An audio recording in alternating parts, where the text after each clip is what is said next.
Hello and welcome back to Brandon's podcast, The Journey or Walk to Freedom. This one is rather financial freedom, walk to financial freedom. So we got together through a booklet by Charles Barugahare entitled Break Expenses, Rising to Outpace Income, Individual and Family Money Matters. He has this to open with in this book. There is an unknown war in our financial lives. This war has affected many people. It is the war on financial ignorance. This war can only be fought by those who financially educate themselves, as it can enable them to learn what they did not even know they did not know. It takes effort. It takes determination. It takes heart to learn what we did not know, to come out or rise to be able to outpace income. Barugahare, Charles, has a concern for the nation, for the continent and the world at large, that if we do not take personal effort, maybe our families will stay the way they are. For us to learn what we did not know, we must put in effort. Those are the words based on Daniel J. Bustin. He continues to say that the day I appreciated the simple yet very empowering financial concept that expenses will always rise to match and even surpass income is the very day my financial life started.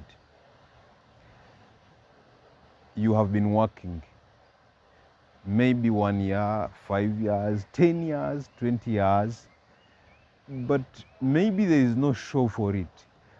Maybe you had forgotten, maybe you didn't know that expenses always rise to meet income or even surpass that particular income. So what does Barugahare Charles tell us or advise us to be able to have something at the end of the work, to have many monies at the end of the month rather than many days at the end of the money? He advises us using 5 different principles. Principle number 1, which we will talk about: pause, stop, and get clarity on the cause. Number 2, real or apparent financial situation. 3, adopt and apply the wage principle. 4, embrace and implement the 80-20 Pareto rule. 5, maximize the use of the 50-30-20 rule. In the first advice of pause, stop, and get clarity on the cause, you have been working. The world is very busy. Cars are moving. Your life is too busy. Children are going to school, coming back. A lot of work is going on. You have not had chance to settle down. Think, where is my money going? Where am I putting my money? Why am I not developing? Or what exactly is wrong? For you to realize that, you must take a pause. You must have time in your life when you take a pause and stop whatever you're doing to think and really know what exactly is happening in your life. He opens that by saying, do not tell me where your priorities are. Show me where you spend your money and I will tell you what they are. These are the words of James W. Frick, that you don't have to go telling him where your priorities are. Simply show what exactly you're doing. And in what you are doing with your money, they will know. So we need to pause, stop, and get clarity on the cause of our status especially the financial status. He concludes that by using the words of Zappa Frank, a musician and a filmmaker, that without deviation from the norm, progress is not possible. That is to say that if nothing happens to stop you, you are likely to continue falling in the ditch if you are falling, and if you are rising, you will continue to rise. Those are words of the scientist, that a body will stay in motion if it is in motion, or will stay static if no external force is applied. So if you do not take a pause in your life, then you will not have a change of your financial status, regardless of the incomes you receive. Why? Because expenses will always rise to meet or even surpass the incomes. Advice number 2 was saying real or apparent financial situation. Could it be that you have an illusion? It could be that you actually have a lot of money and you are simply deceiving yourself that I don't have money. Is it real or merely apparent? It appears to be. He opens that by using words of Will Rogers. Too many people spend money they earned to buy things they don't want, to impress people they do not love. Is your financial status real? Are you what you are claiming to be? Are you poor as you claim to be? Or you are buying things to impress people that you don't love, or that even don't love you? Many people are immersed in similar or related situations and are seeking solutions. Are you immersed in the lifestyle you have always been? You have not realized that regardless of your increase, you have also increased your expenses. Pause and think, is it real? Is it real? Is my problem real? Or I am simply buying things to impress people? So let us refocus. Where are we putting our money and for what reason?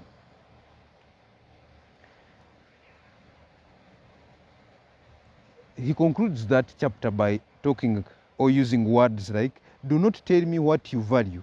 Show me your budget and I will tell you what you value. Do you even have a budget? Do I have a budget?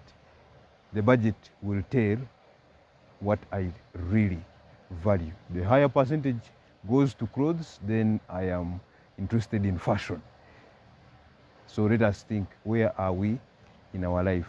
Is it real that the poverty we claim to have is genuine, or it is merely apparent? We have money, but our priorities are not right. The next advice, embrace and implement the 80-20 Pareto rule. 80-20 Pareto rule says that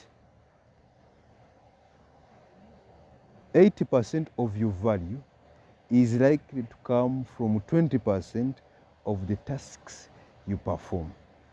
80% of your value is likely to come from 20% of your tasks. That is to say that not everything you do is responsible for your success. Only 20% of all that you do in a day, in a week, in a month, is really responsible for 80% of your growth. So can we be able to focus on the 20 that brings in the 80, such that you eliminate those that are not useful to your life? He begins that by using words of Richard Koch. If we did realize the difference between the vital few and the trivial many in all aspects of our lives, and if we did something about it, we could multiply anything that we valued. There are trivial many. That is why we are not going far in our lives. Let us focus on the few but vital, which will be able to bring the 80% success of our lives. That was chapter 4. I had jumped a chapter which was talking about adopt and apply the wage principle. The wage principle suggests that since your income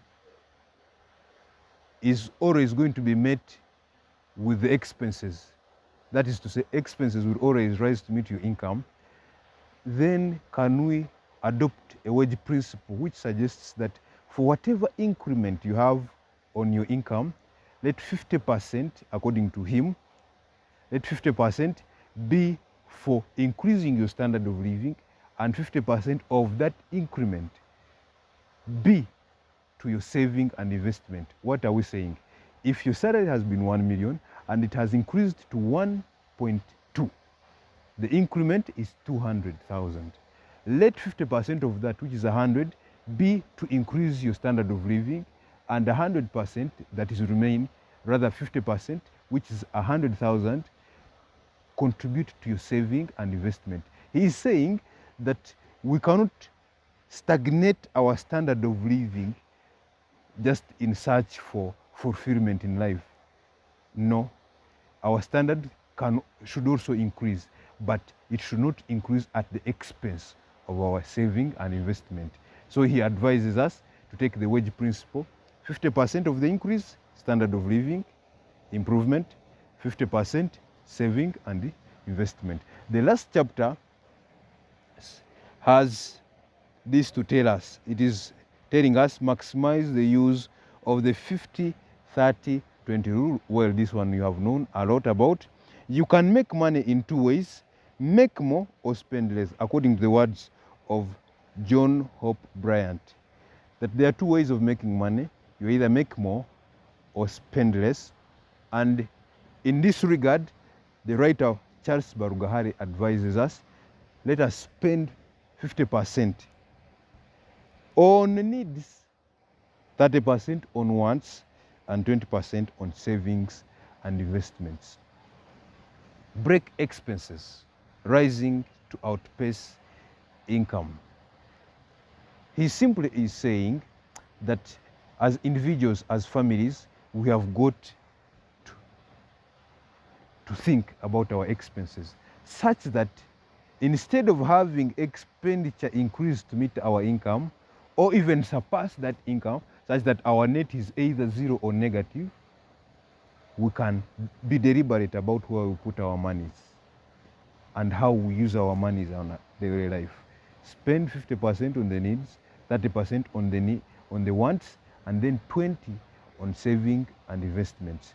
This will not apply to everyone, but there needs to be discipline. You will not reach your desired goal if you have no discipline. Scholars have said if you have no plan, if you have not planned, then whatever comes is success to you. So let us be deliberate, and I would wish to see each of us at the top. See you in the next video.